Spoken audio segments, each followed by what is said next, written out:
എല്ലാവർക്കും നമസ്കാരം. അടുത്ത ജൂലൈ 24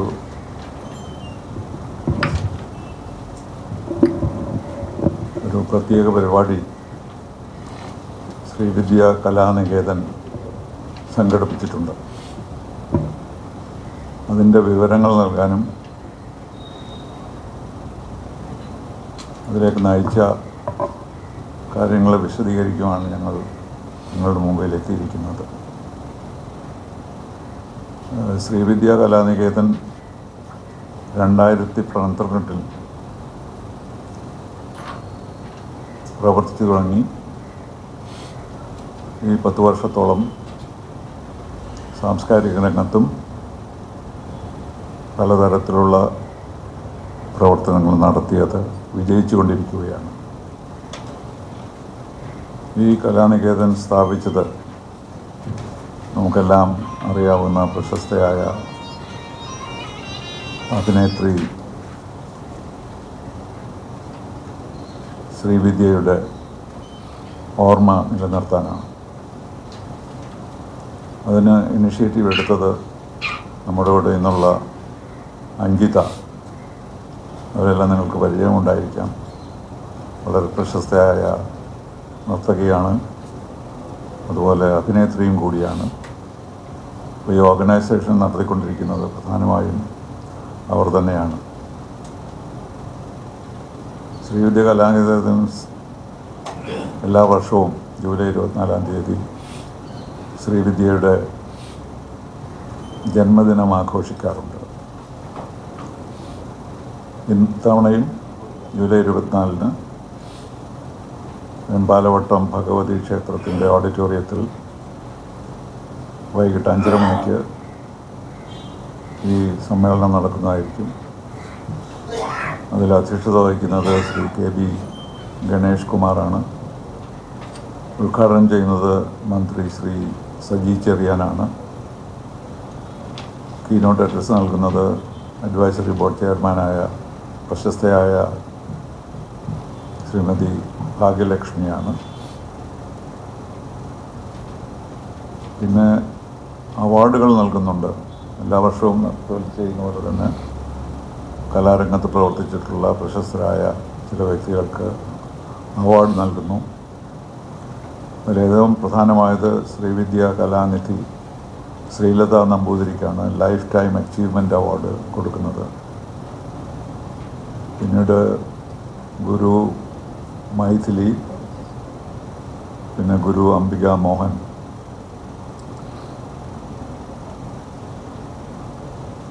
അപ്പോൾ അങ്ങനെ 4 വ്യക്തികൾക്ക് അവാർഡ് നൽകുന്നുണ്ട്. അവരെല്ലാം പ്രശസ്തരായവരാണ്. അവരെല്ലാം തിരഞ്ഞെടുക്കുന്നത് വളരെ ശ്രദ്ധയോടുകൂടിയാണ്. മാർഗി GR ഓൾസോ അവർക്കും അവാർഡ് നൽകുന്നുണ്ട്.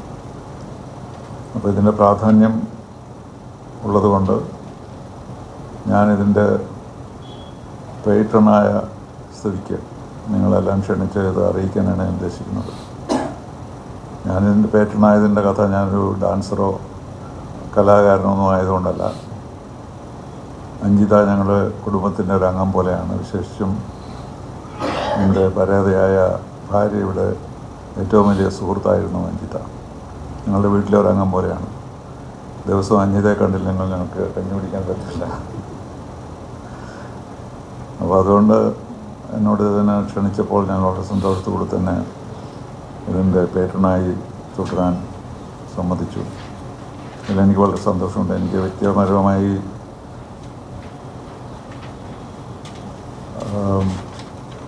ശ്രീവിദ്യ അറിയാമായിരുന്നു. അവർ ഞങ്ങളുടെ ഗസ്റ്റായിട്ട് ന്യൂയോർക്കിൽ ഞങ്ങളുടെ കൂടെ താമസിച്ചിട്ടുണ്ട് ഒരു കാലത്ത്. അപ്പോൾ അതിൻ്റെ ഓർമ്മകളും എനിക്ക് ഇപ്പോഴുണ്ട്.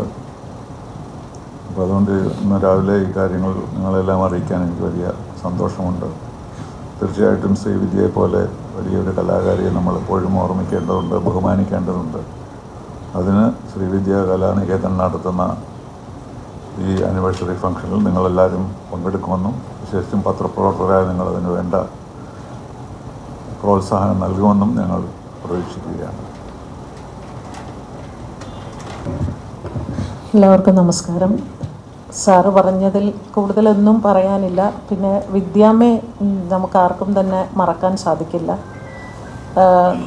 കുറേ കാലങ്ങളായിട്ട് എല്ലാവരും തന്നെ ഒരു മറന്ന മട്ടിലാണ് പൊതുവെ വിദ്യാമ്മയുടെ ഈ മരണം, അല്ലെങ്കിൽ അവർ കലാലോകത്തിന് സമ്മാനിച്ചിട്ടുള്ള പലതും നമ്മൾ മറന്നു എന്ന് തന്നെ എനിക്ക് പലപ്പോഴും തോന്നിയിട്ടുണ്ട്. പക്ഷേ അവരുടെ ഇടയിൽ അവരെക്കുറിച്ച് ഓർമ്മിക്കുകയും അവർക്ക് വേണ്ടി ഇത്രയും ഉത്സാഹത്തോടു കൂടി സ്നേഹത്തോടു കൂടി ഇങ്ങനെയൊരു സംരംഭം ആരംഭിക്കുകയും ചെയ്ത ഒരു വ്യക്തിയാണ് അഞ്ജിത. അപ്പം ഞങ്ങളെല്ലാവരും അഞ്ജിതയെ ഇങ്ങനെ സഹായിക്കാൻ കൂടെ നിൽക്കുന്നു എന്ന് മാത്രം. ഇതിൻ്റെ എല്ലാം അഞ്ജിത തന്നെയാണ് ഒറ്റയ്ക്ക് നടത്തിക്കൊണ്ടിരിക്കുന്നത്. ഈവൻ സാമ്പത്തികമായ പ്രശ്നങ്ങൾ പോലും അഞ്ജിത തനിയെയാണ് ഇത് ഫേസ് ചെയ്തുകൊണ്ടിരിക്കുന്നത്. വിദ്യാമ്മയുടെ ഏറ്റവും വലിയൊരു ആഗ്രഹമായിരുന്നു വിദ്യാമ്മയുടെ പേരിൽ ഒരു അക്കാഡമി, അല്ലെങ്കിൽ ഇങ്ങനെ നൃത്തം അഭ്യസിക്കുന്ന കുട്ടികൾക്ക് എന്തെല്ലാം രീതിയിൽ സഹായം ചെയ്ത് കൊടുക്കാം, അതൊക്കെ വിദ്യാമ്മ ജീവിച്ചിരിക്കുമ്പോൾ തന്നെ പറഞ്ഞിട്ടുണ്ട്. അപ്പോൾ ആ വിദ്യാമ്മയുടെ സ്വപ്നമാണ് അഞ്ജിത സാക്ഷാത്കരിക്കുന്നത്. നേരത്തെ കവിയൂർ പൊന്നമ്മ അമ്മയ്ക്കായിരുന്നു കൊടുത്തിരുന്നത്. പിന്നീട് കോവിഡൊക്കെ വന്ന് വലിയൊരു ഗ്യാപ്പ് വന്നു. ഇപ്പോൾ വീണ്ടും നമ്മൾ ഈ പ്രോഗ്രാം നടത്താൻ ഉദ്ദേശിച്ചിരിക്കുകയാണ്. അപ്പോൾ ഈ 24-ാം തീയതിയാണ് വിദ്യാമ്മയുടെ പിറന്നാൾ. അപ്പോൾ ആ പിറന്നാൾ ദിവസം വിദ്യാമ്മയെ ഓർമ്മിച്ചുകൊണ്ടാണ് നമ്മൾ ഈ പുരസ്കാരം ശ്രീലത നമ്പൂതിരിക്ക് കൊടുക്കുകയും പിന്നെ മറ്റു പല അവാർഡുകളുടെ വിശദാംശങ്ങളൊക്കെ നിങ്ങൾക്ക് തന്ന പേപ്പറിൽ വിശദമായി എഴുതിയിട്ടുണ്ട്. മിനിസ്റ്റർ ഉണ്ടാവും, സജി ചെറിയാൻ മിനിസ്റ്റർ ഉണ്ടാവും, ഗണേഷ് കുമാർ മിനിസ്റ്ററും ഉണ്ടാകും. മനോഹരമായി ഈ പരിപാടി നടത്തണമെന്നും ഇത് ഇനിയും എല്ലാ വർഷവും തുടർന്ന് നടത്തണമെന്നും വിദ്യാമ്മയുടെ കൂടെ പ്രവർത്തിച്ച ആർട്ടിസ്റ്റുകളെ കഴിയുന്നതും ഈ പുരസ്കാരം കൊടുത്ത് പ്രോത്സാഹിപ്പിക്കുക എന്നാണ് നമ്മളുടെ ഉദ്ദേശം. ഒരുപാട് പേരിപ്പോൾ ഇല്ല എങ്കിലും നമുക്കിപ്പോൾ ദൂരെ നിന്നൊക്കെ ഭാരതി ചേച്ചി, ഷീലാമ്മ, ശാരദാമ്മ, ഇങ്ങനെ കുറേ പേരുണ്ട്. ഇവരൊക്കെ നമുക്ക് കൊണ്ടുവരാനുള്ളൊരു സാമ്പത്തികം ഇല്ലാത്തത് കൊണ്ടാണ് പലപ്പോഴും നമ്മളിങ്ങനെ നീണ്ടും കൂടി പോകുന്നത്. അപ്പോൾ തീർച്ചയായിട്ടും ഇനി വരും കാലങ്ങളിൽ ഇങ്ങനെ ഓരോരുത്തരെയും ഇതേപോലെ വിദ്യാമ്മയെ ഓർമ്മിക്കുകയും ഓർമ്മിപ്പിക്കുകയും ചെയ്യുന്ന ഒരു പരിപാടി നടത്തണം എന്ന് തന്നെയാണ് ഞങ്ങളുടെ എല്ലാവരുടെയും കൂട്ടായ ഒരു ശ്രമവും ആഗ്രഹവും. അതുകൊണ്ട് നിങ്ങളെല്ലാവരും തന്നെ ഈ 24-ാം തീയതി വരണം, വന്ന് ഈ പരിപാടി ഭംഗിയാക്കാൻ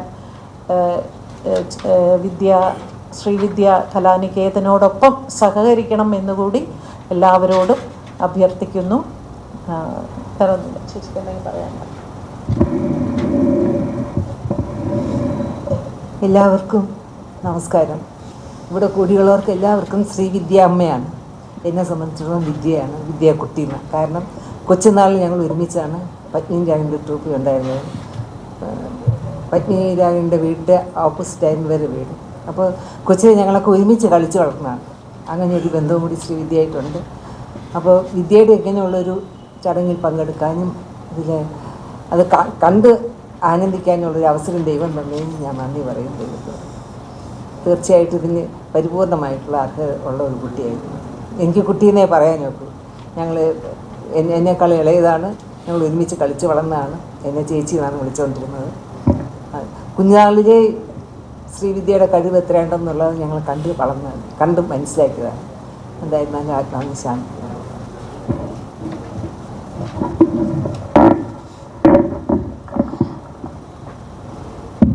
എല്ലാവർക്കും നമസ്കാരം.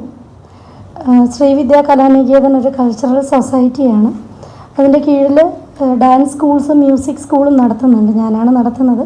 ഞാൻ ഭരതനാട്യം MA വിദ്യാമ്മയ്ക്ക് വേണ്ടി MA കരസ്ഥമാക്കി എന്ന് വേണമെങ്കിൽ പറയാം. കാരണം ക്വാളിഫൈഡ് ആയിട്ടുള്ള ഒരാൾ തന്നെ വിദ്യാമ്മയുടെ ഒരു സ്ഥാപനം നടത്തണം എന്നുള്ളത് കൊണ്ട് ചെറുതിലെ ഡാൻസൊക്കെ കളിക്കുമായിരുന്നെങ്കിലും വിദ്യാമ്മ തന്നെ പലരോടും പറയുമായിരുന്നു, വിദ്യാമ്മയുടെ ഡാൻസ് സ്കൂളിന് ആദ്യത്തെ ഗുരു, വിദ്യാമ്മയുടെ ആദ്യത്തെ സ്റ്റുഡൻറ്റും ഞാനായിരിക്കും എന്ന് വേറെ പലരോടും വിദ്യാമ്മയുമായിട്ട് കണക്റ്റഡ് ആയിട്ടുള്ള വെൽവിഷേഴ്സിനോട് പറഞ്ഞിട്ടുണ്ടായിരുന്നു.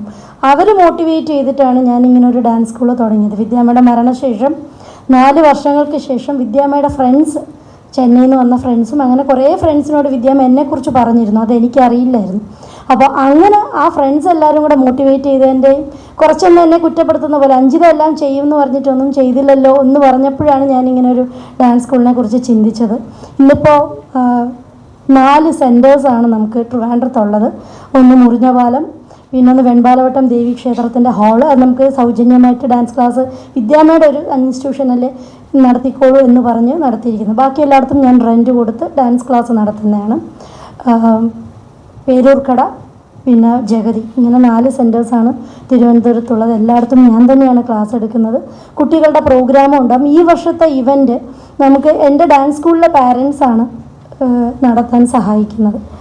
അങ്ങനെ ഒരു കാര്യം കൂടെ ഉണ്ട്. അപ്പോൾ നല്ല രീതിയിൽ എന്ന് വെച്ചാൽ ചിട്ടയായ രീതിയിൽ അടിസ്ഥാനപരമായിട്ട് ഒരു തെറ്റുകളും ഇല്ലാതെ നല്ല രീതിയിൽ ഡാൻസ് ക്ലാസ്സസ് നടത്താനും, പിന്നെ അതുകൂടാതെ നമ്മൾ മുൻപ് നടത്തിയ എല്ലാ പരിപാടിയിലും നമ്മളൊരു 10-20 ക്യാൻസർ പേഷ്യൻസിന് ധനസഹായം കൊടുക്കുമായിരുന്നു സ്റ്റേജിൽ വെച്ച് തന്നെ.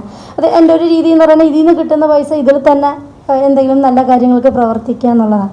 അപ്പോൾ ശ്രീനിവാസൻ ഞങ്ങളും ആൻറ്റി ഉണ്ടായിരുന്ന സമയത്ത് ആൻറ്റി നടത്തുന്നൊരു ക്യാൻസർ പേഷ്യൻസിൻ്റെ ഒരു സ്ഥാപനമുണ്ട്, കരുണ ചാരിറ്റീസ്.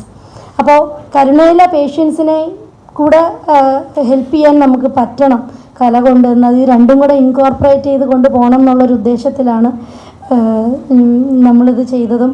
അങ്കിളും ആൻറ്റിയും ഞങ്ങളുടെ അച്ഛനും അമ്മയും പോലെയാണ് ശ്രീവിദ്യാ കലാനികേതന്. അതുകൊണ്ട് ഭാഗ്യലക്ഷ്മി ചേച്ചി ഒരുപാട് നമ്മുടെ ഒരു അഡ്വൈസറി ചെയർപേഴ്സണാണ്. അതുപോലെ ലീല ആൻറ്റിയും അഡ്വക്കേറ്റ് രാഖി ചേച്ചി, ഇവരുടെ എല്ലാവരുടെയും സപ്പോർട്ടുണ്ട്. നമ്മൾ എന്ത് കാര്യങ്ങളുണ്ടെങ്കിലും ഇവരോട് ചോദിച്ചിട്ടാണ് കാര്യങ്ങൾ ചെയ്യുന്നത്. ആദ്യത്തെ ഫസ്റ്റ് ഡേ എൻ്റെ കൂടെ ചലച്ചിത്ര അക്കാദമിയിലൊക്കെ വന്നത് ലീല പണിക്കർ ആൻറ്റിയാണ്. അപ്പോൾ അങ്ങനെയാണ് ഇതിൻ്റെ ഒരു തുടക്കം. എല്ലാവരും ഇത് നല്ല രീതിയിൽ നമുക്ക് മുന്നോട്ട് കൊണ്ടുപോകാൻ നിങ്ങളുടെ എല്ലാവരും സഹകരണം ആവശ്യമുണ്ട്. Thank you.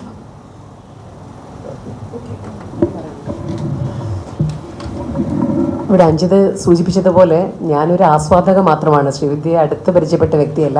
പക്ഷെ അഞ്ജിത ഇത്തരത്തിലൊരു പ്രവർത്തനങ്ങളുമായി മുന്നോട്ട് പോയപ്പോൾ അതിന് വേണ്ടുന്ന എല്ലാ സഹായങ്ങളും നമ്മുടെയൊക്കെ കൊണ്ട് ആകാവുന്ന സഹായങ്ങളെല്ലാം ചെയ്യും. മറ്റു കാര്യങ്ങളൊക്കെ പലതും വിളിച്ച് അന്വേഷിക്കാറുണ്ട്, പലതും ഉപദേശങ്ങൾ ചോദിക്കാറുണ്ട്. അപ്പം അത്തരത്തിലുള്ള കാര്യങ്ങൾ നമുക്കറിയാവുന്നത് പറഞ്ഞു കൊടുക്കുകയാണ്. ഏതായാലും ഒരു പ്രത്യേകിച്ചും ശ്രീവിദ്യയെ സംബന്ധിച്ച് എല്ലാവർക്കും, കേരളത്തിൽ മലയാളികളായിട്ടുള്ള എല്ലാവർക്കും ഏറ്റവും നല്ലൊരു കലാകാരിയും അതോടൊപ്പം നല്ലൊരു അഭിനേത്രിയും എല്ലാവരുടെയും മനസ്സിൽ നമ്മുടെയൊക്കെ അമ്മയെപ്പോലെ തന്നെ കരുതുന്ന ഒരു വ്യക്തിയാണ്. അപ്പോൾ സ്വാഭാവികമായ അമ്മയുടെ ഓർമ്മകൾ നിലനിർത്താൻ ഇത്തരത്തിലുള്ള പ്രവർത്തനങ്ങൾ നിരവധിയായിട്ട് ഇനി ഗവൺമെൻറ്റും ഒക്കെ ഏറ്റെടുത്ത് ചെയ്യേണ്ടതുണ്ട്. തീർച്ചയായും അതിനും നമുക്ക് ഈ സാംസ്കാരിക വകുപ്പ് മന്ത്രിയും അതോടൊപ്പം ശ്രീമൻ ഗണേഷും ഒക്കെ അതിനുള്ള സഹകരണങ്ങളും അതിനുള്ള പ്രവർത്തനങ്ങളും നമ്മളോടൊപ്പം ഉണ്ടാകുമെന്ന് പ്രതീക്ഷിക്കുന്നു. അത്തരത്തിലുള്ള നല്ല സംസാരങ്ങൾ നടന്നിട്ടുണ്ട്. അപ്പോൾ അങ്ങനെ നമുക്ക് ഈ പ്രവർത്തനങ്ങളെ കൂടുതൽ വ്യാപിപ്പിച്ചുകൊണ്ട് അതിന് അഞ്ജിത ഒരു കാരണക്കാരിയായി എന്നുള്ളതാണ് യാഥാർത്ഥ്യം. അഞ്ജിതയ്ക്ക് എല്ലാവിധ പിന്തുണയും ഞങ്ങളുടെയൊക്കെ ഭാഗത്ത് നിന്നുണ്ട്.